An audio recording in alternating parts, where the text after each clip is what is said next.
Salutations mes petits démons, j'espère que vous allez bien. En tout cas moi ça va super, aujourd'hui je vous retrouve pour une nouvelle vidéo achat manga avec un nouveau format où je ne ferai pas de face cam parce que je trouve que c'est plus sympa comme ceci. Donc aujourd'hui je vais vous présenter mes achats du mois d'août. J'ai acheté beaucoup de choses, j'ai craqué mon porte-monnaie. J'ai 10 mangas à vous présenter, donc on va tout de suite commencer. Alors avant de vous présenter les 10 mangas que j'ai achetés, j'ai quelques petits goodies, magazines, etc. extraits à vous présenter. Ce sont que des choses gratuites que j'ai pu avoir dans différentes boutiques auxquelles je suis allée. J'ai donc réussi à trouver le catalogue de Kazé de juin à décembre. Je suis trop contente puisque j'avais galéré à trouver celui de janvier à juillet. Je n'ai pas encore pris le temps d'aller lire les extraits, mais il y en a plusieurs qui m'intéressent vraiment. Et pour pouvoir se le procurer, c'est un peu dans toutes les librairies, c'est au petit bonheur la chance j'ai envie de dire. N'hésitez pas à aller voir dans vos librairies près de chez vous si vous pouvez le trouver. Ensuite, totalement par hasard, j'ai réussi à trouver le magazine de Glénat.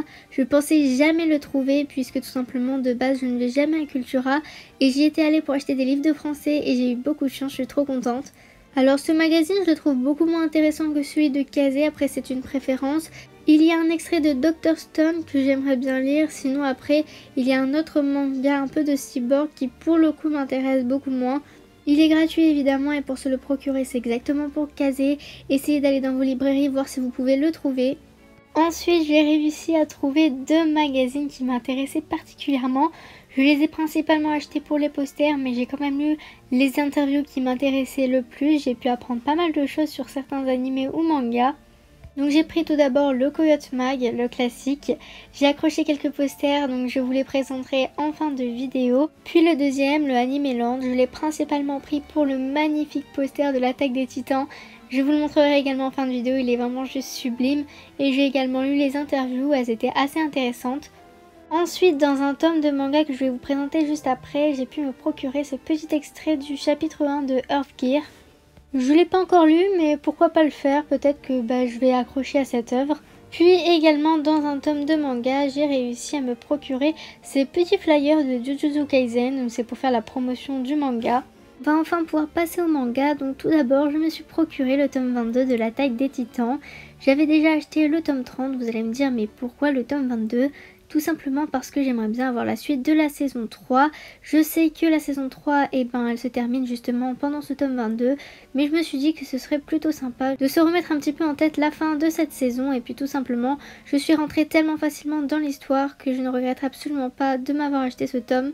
Et en plus de ça, ce tome m'a permis d'être encore plus hype pour la saison 4. Donc j'ai trop hâte. Durant ce mois d'août, j'ai également pu me mettre à jour sur Demon Slayer et je suis trop fière de moi. Même si à l'heure où je tourne cette vidéo, le tome 11 sort dans moins de 2 semaines. Les couvertures sont sublimes, j'ai pu seulement lire le tome 8 à l'heure actuelle et je suis en deuil.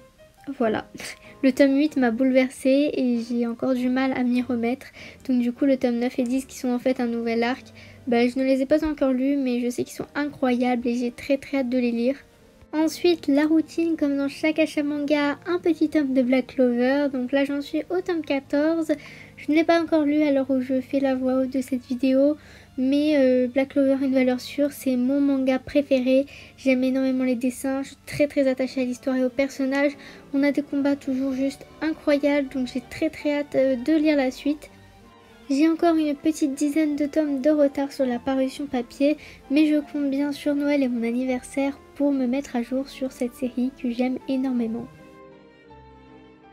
En dépit de trouver le tome de la série principale qu'il me fallait, je me suis pris le tome 2 du préquel de Seraphosienne, Glen Ichinose, la catastrophe de ses 16 ans. Donc du coup c'est un tome que je n'ai pas encore lu mais j'ai très hâte d'en apprendre plus sur le personnage de Glen, qui est un personnage qui m'intrigue énormément même après avoir vu les 2 saisons de l'anime et lu les 2 premiers tomes du manga. J'affectionne également particulièrement les dessins de Seraphosienne, que ce soit celui de la série principale ou du préquel. Je les trouve juste sublimes, ils s'accordent énormément avec l'univers. Ensuite, je peux dire enfin que je suis au milieu de la série de Tokyo Ghoul avec un tome 7 juste incroyable. Je ne saurais pas dire à quel point la couverture est magnifique, je le trouve sublime. Clairement, je ne l'ai pas encore lu. Tokyo Ghoul est un manga que j'affectionne tout particulièrement car je n'ai pas vu l'anime en entier. J'ai arrêté au tout début puisque je me suis dit que le manga valait mieux que l'anime et pour l'instant en 6 tomes j'ai juste tellement aimé que je peux que vous conseiller Tokyo Ghoul. Les dessins sont juste incroyables, franchement j'ai pas les mots. Je me suis ensuite mise à jour sur Fairy Tail Sans Year Quest, le spin-off de la série principale. Donc là on a le tome 5. Dès qu'un nouveau tome sort de ce spin-off, je me dois de l'acheter. J'ai vu l'animé de Fairy Tail en entier, je suis très attachée à l'univers et je trouve ce spin-off juste excellent. Je n'ai pas encore vraiment lu la série principale étant donné que j'ai vu l'animé. Pour tous ceux qui adorent l'univers comme moi de Fairy Tail, je peux que vous conseiller ce spin-off. Plus dans ce tome 5, on a eu le droit à un combat Luxus Erza à couper le souffle, des scènes, des dessins, des planches juste incroyables. Et on va terminer ce conséquent achat manga du mois d'août avec le tome 20 et 21 de My Hero Academia.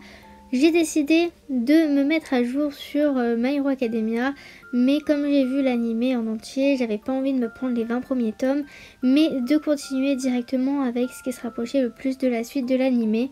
Le tome 20 intégralement vient terminer l'animé, donc la saison 4 il me semble, avec le combat Endeavor Brainless qui était juste incroyable. On ressent encore mieux les émotions dans le manga. Le tome 21 termine ce fameux combat et à partir de ce moment-là, c'est l'inconnu et c'est la nouveauté pour moi puisque tout simplement je ne lis pas les scans et ça n'y est pas dans la suite de l'animé. Donc voilà tout le monde, cet achat manga du mois d'août va s'arrêter ici, j'espère qu'elle vous aura plu, j'espère que ce nouveau format pour les achats manga vous plaît et si la vidéo vous a plu n'hésitez pas à lâcher un pouce bleu, à commenter la vidéo et à vous abonner si ce n'est pas déjà fait. Sur ce, moi je vous dis à la prochaine, bye tout le monde.